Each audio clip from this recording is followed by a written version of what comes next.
Sunday vlog. Sunday நம்ம வீட்டில் non veg தான் அன்றைக்கி. நான்வெஜ்ஜுனால் என்னென்னா ப்ரான் வாங்கிட்டு வந்திருந்தாங்க. ப்ரான் வந்து குழம்பு மாதிரி வச்சுட்டு ப்ரான் பொரியல்னு பண்ண போகிறோம். அதான் இப்போ நான் ரெடி பண்ணுறேன். அப்போ ரசம் தான் ஃபஸ்ட்டு ரெடி பண்ணுறேன். சாதம் வடித்து விட்டாச்சு. சாதம் நம்ம வீட்டில் எப்போயுமே வடித்த சாதம் தான். குக்கர்லலாம் சாதம் வைக்கிறதே இல்லை எப்போவுமேவும். குக்கரில் செஞ்சாலும் யாருக்கும் பிடிக்காது குக்கர் சாதம். முன்னாலெல்லாம் குக்கரில் ஒன் பாட் ரைஸ்னால் மட்டும்தான் குக்கரில் செய்வேன். இப்போ அதுவுமே இப்போ குக்கரில் சவுண்டு இல்லாமல் தம் கட்டியே செய்ய ஆரம்பிச்சிடுறேன். அதனால் இப்போ குக்கரில் எந்த ஒரு சாதம் வைக்கிறதுக்கு வேலை இல்லை. ப்ரான் குழம்பு மாதிரி தான் ரெடி பண்ண போகிறேன். இது இட்லிக்கு தோசைக்கு சாப்பிட்டுக்கலாம், சாதத்துக்கும் சாப்பிட்டுக்கலாம். இந்த மாதிரி தான் ரெடி பண்ணுறேன். ஃபிஷ்ஷு தான் வாங்க போகிறேன். எனக்கு ஃபிஷ்ஷு சும்மல்லே பிடிக்காதுங்க. வீட்டில் சமைச்சாலேவும் அது என்னமோ எனக்கு ஃபிஷ்ஷு சமைச்சாலே எனக்கு வீடே வாடடிக்கிற மாதிரி இருக்கும். அதனால் எனக்கு அது பிடிக்கவே பிடிக்காது. எப்போவுமே பிடிக்காது. அதை சாப்பிடவும் மாட்டேன்னா, அதனால் அந்த வாசனையும் பிடிக்காது.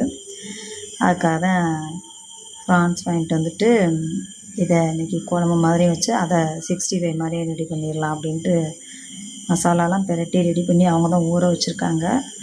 சரி, இதை நம்ம குழம்பு மாதிரி மட்டும் ரெடி பண்ணி கொடுத்துடலான்ட்டு நான் ரெடி பண்ணுறேன். நல்லா ஒரு 2 பெரிய வெங்காயம் பொடிசாக கட் பண்ணி அதை நல்லா எண்ணெயை விட்டு நல்லா வதக்கிக்கலாம். பட்டை, கிராம்பு, சோம்பு, அன்னாச்சி பூ எல்லாம் போட்டு வதக்கி வெங்காயமும் வதக்கி இப்போ ஒரு 2 ஸ்பூன் அளவுக்கு இஞ்சி பூண்டு பேஸ்ட்டும் போட்டிருக்கேன். அதுவும் நல்லா வதக்கிக்கலாம். இந்த ப்ரான் 65 வச்சு கொடுப்பாங்க. அதுவும் ஒரு நல்லா டேஸ்ட்டாக இருக்கும். சாப்பிடவும் நல்லாயிருக்கும். அவனுக்கு அந்த தம்பிக்கு அது மட்டும்தான் சாப்பிடுவான். இந்த ப்ரான் குழம்புலாம் சாப்பிட மாட்டான். குழம்புல போட்டதையும் இந்த ப்ரான் எடுத்து தொடவே மாட்டான். அவன் ஒரு வித்தியாசமான பையங்க. எதை கொடுத்தாலும் சாப்பிடவே மாட்டான். அவன் அப்படி தான் இருப்பான். தம்பியெல்லாம் சாப்பிடாததெல்லாம் அவங்க அப்பாவை சாப்பிட வச்சுருவேன். எல்லாத்துக்கும் சேர்த்து அப்படின்னு சொல்கிறேன். அவங்க அப்பா என்னை அப்படி திரும்பி முறைச்சி பார்த்தாங்க. என்னத்துக்கு பார்க்குறீங்க அப்படின்ட்டு. என்னை பற்றி தம்பியை பற்றி மட்டுமே வீடியோவில் பேசுகிறியா, உன்னை பற்றிலாம் சொல்ல மாட்டியா அப்படின்றாங்க. என்னை பற்றி சொல்கிற அளவுக்கு எதுவுமே இல்லை அப்படின்னு சொல்லிக்கிட்டு இருந்தேன். அப்புறம் 3 தக்காளியை நல்லா பேஸ்ட்டு பண்ணி சேர்த்து நல்லா வதக்கியாச்சு. பச்சை வாசனையெல்லாம் போகிற அளவுக்கு மசாலா ஐட்டங்கள்லாம் சேர்த்துக்கலாம். கரம் மசாலா, மல்லித்தூள், காஷ்மீரி தூள், கார மிளகாய் தூள் எல்லாம் சேர்த்து கொஞ்சமாக மஞ்சத்தூளும் சேர்த்துக்கலாம். எல்லாமே சேர்த்து நல்லா கலந்து விட்டுக்கலாம். மஞ்சத்தூள் வந்து அதுக்கப்புறம் தான் சேர்த்தேன். அதை வந்து வீடியோவில் வரலன்னு நினைக்கிறேன். சேர்த்து எல்லாமே நல்லா வதக்கியாச்சு.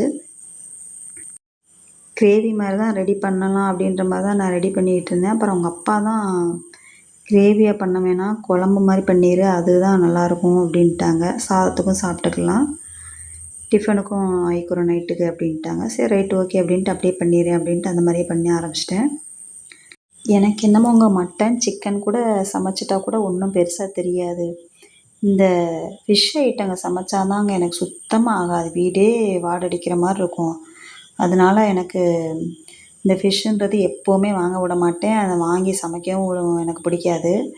இந்த தடவை சரி, இது வந்து இந்த ப்ரான் வந்து அவ்வளோவா ஸ்மெல்லாம் இருக்காது, நல்லா தான் இருக்கும் சமைச்சிட்டாலும். அதனால தான் சரி இது வாங்குறதுக்கு விட்டுட்டேன். மற்றபடி ஃபிஷ்ஷெல்லாம் எப்போவுமே ஃபிஷ்ஷு வாங்கினாலுமே அதை க்ளீன் பண்ணி தான் வாங்கிட்டே வருவாங்க.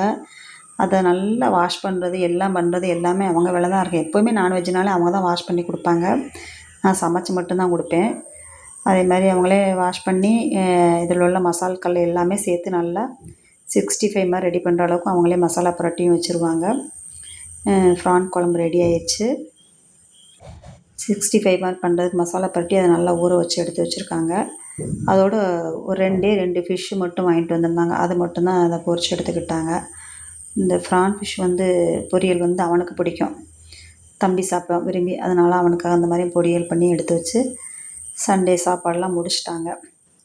அப்புறம் ஒரு ப்ரௌனி ஆர்டர் வந்துருந்துச்சு. அதை தான் ரெடி பண்ணிக்கிட்டு இருக்கேன்.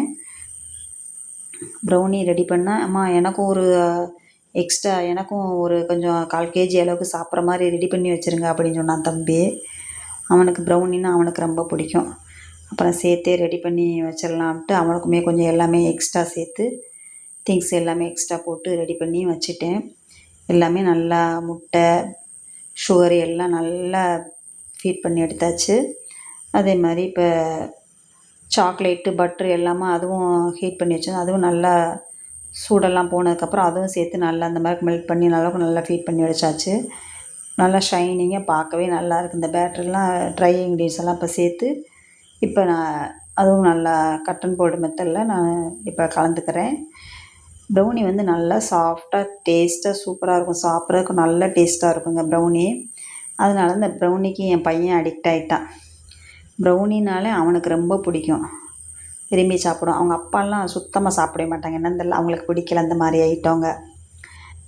நான் சாப்பிடுவேன். இப்போ எல்லாம் அந்த எக்கு இதுகெல்லாம் அவ்வளோவா சேர்க்காதனால தான் இப்போ நானுமே கம்ப்ளீட்டாக நிப்பாட்டிட்டேன், சாப்பிட்றதில்ல. ரெடி பண்ணுவேன், கேக் ரெடி பண்ணுவேன், ப்ரௌனியுமே ரெடி பண்ணுவேன். எது ரெடி பண்ணாலும் இப்போ எல்லாம் எதுவும் டேஸ்ட்டுக்கு கூட சாப்பிட்டு பார்க்குறதில்ல.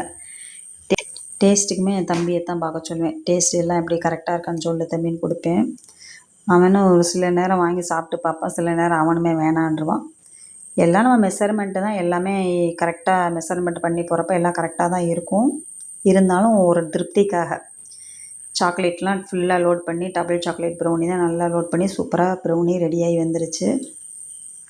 ப்ரௌனி ரெடி பண்ண டைம் வந்து ஈவினிங் தான், அந்த டயத்தில் தான் ரெடி பண்ணேன். அப்புறம் நம்ம ப்ரௌனிக்கு லோகோவும் ரெடி பண்ணிட்டேன். வெண்ணிலா பாஞ்ச் கேக்குக்கு லோகோ போட்டிருந்தேன், ப்ளைன் கேக், டீ கேக்குக்கு. இப்போ ப்ரௌனிக்குமே லோகோ போடணும் அப்படின்னு ரொம்ப நாளாக ரெடி பண்ணிகிட்டே இருந்தேன். சரி, அதுவுமே இப்போ ரெடி பண்ணி வாங்கிட்டேன். டிகே ப்ரௌனின்னு சொல்லிட்டு தான் போட்டு வாங்கியிருக்கேன்.